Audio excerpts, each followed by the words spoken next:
नमस्कार मित्रों, अभी हमारे साथ राजकुमार अनुरागी जी हैं जो जो पेशे से वरिष्ठ पत्रकार भी हैं और मैं खुद ही एक चैनल चलाता हूँ और ख़ास करके हम लोग जो हैं, सहारा इंडिया हो या ईपीएस का मुद्दा हो, हमेशा से उठाते रहे हैं।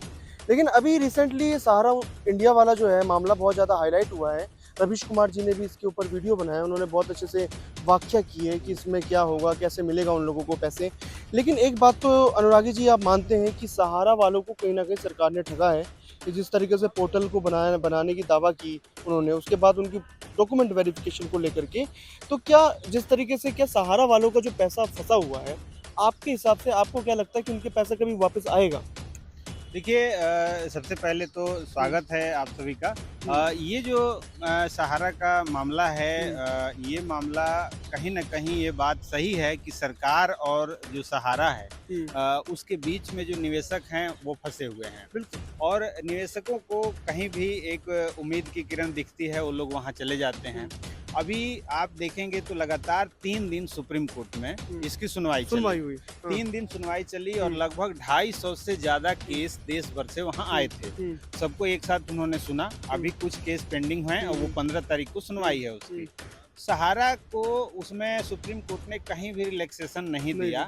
उसमें यही कहा कि जो आपको 25,000 करोड़ रुपए उस समय जमा करने को हुँ, कहा गया था सेबी द्वारा, हुँ, उसमें से आपने 15,000 करोड़ जमा किए थे। हुँ, बाकी के 10,000 करोड़ आपको 3 महीने के अंदर जमा करने हैं हुँ, और 1,000 करोड़ तो 10 दिन के अंदर जमा करने हुँ। हैं, जिसमें से अभी 3-4 दिन निकल गए। तो जो इंस्ट्रक्शन सरकार को दिया है। हाँ, हुँ, सरकार को नहीं, सहारा को सहारा को। सेबी में जमा जी, करने जी, हैं। जी, ठीक है। तो ये जो मामला है अब यहाँ आया, उसके बाद दूसरा क्या था कि जितने भी सरकार के सहारा की हुँ, प्रॉपर्टियाँ हैं, उसकी डिटेल वहाँ देनी है।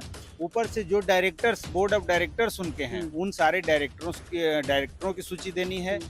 तो ये सारा चीज़ करके सहारा सुप्रीम कोर्ट फिर देखेगा और देख के फिर अगली सुनवाई में क्या फैसला अच्छा लेता ये है। बताइए मुझे लगता है कि जैसे हम बात कर रहे हैं, सहारा वाले काफ़ी कोशिश कर रहे थे। अब मैं आपको एक वो बताऊँ, मेरे घर में जो आंटी आती है, जो मेड आती है, उसके खुद के पैसे फँसे हुए हैं। हुँ, गाँव-गाँव के बच्चे-बच्चे का पैसा इस चीज़ में फँसा हुआ है और सबसे दिलचस्प बात तो ये है कि जो इसके बीच में जो मिडलमैन का काम करते थे, हुँ। जो लोगों का पैसा एजेंट। एजेंट जिसको एजेंट बोलते हैं हम, वो सबसे बुरा फँसे इसके अंदर। जो गाँव-गाँव में आपका एजेंट है, बिल्कुल। अभी मेरे एक नॉन में ही एजेंट है, जो कहते हैं आज तक उनके जो है लोग बाग आते हैं और तगादा करते हैं इस चीज़ को हुँ। लेकर के। तो ये सरकार कहीं न कहीं फँस रही है इस चीज़ को लेकर के कि सहारा हो या ईपीएस हो, इसके मामले में जो सरकार अगर सुनवाई नहीं कर रही है, जैसे पोर्टल की बात कर रहे हैं आप, तो पोर्टल भी नहीं बनाया क्योंकि पोर्टल के लिए खुद हरिद्वार में उन्होंने बोला था। हुँ, अमित शाह ने खुद बोला था और इनफैक्ट जो सहारा वाले थे, वो पेपर की कटिंग लेकर के आए थे यहाँ पे। हुँ। अभी कल के डेट में जंतर मंतर पे एक प्रोटेस्ट चल रहा हुँ, था, जिसमें पीएसीएल और सहारा तमाम चिट फंड फंड हुँ, कंपनियों के निवेशक थे हुँ, और वो पेपर लेके वहाँ आए थे। हमने भी उनका इंटरव्यू हुँ, किया।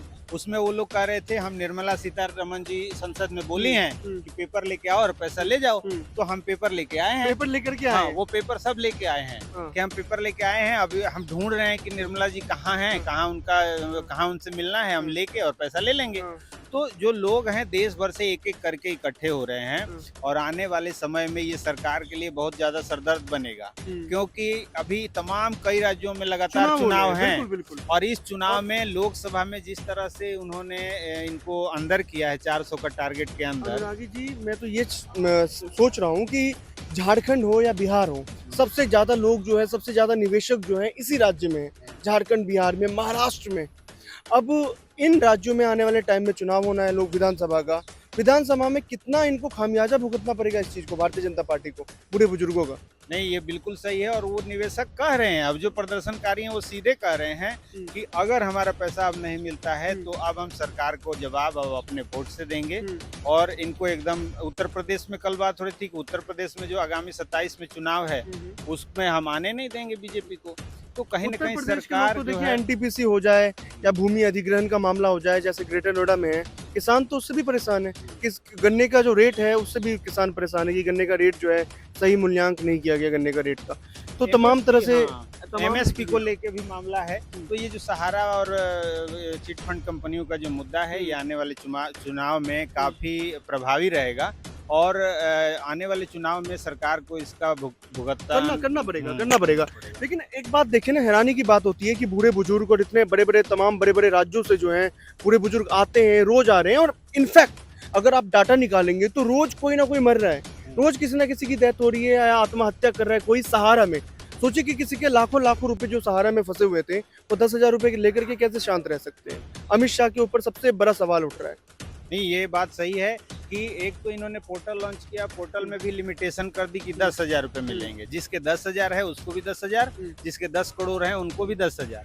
तो 10,000 से 1 रुपया भी अधिक नहीं मिलेगा। तो उस 10,000 से क्या होने वाला है?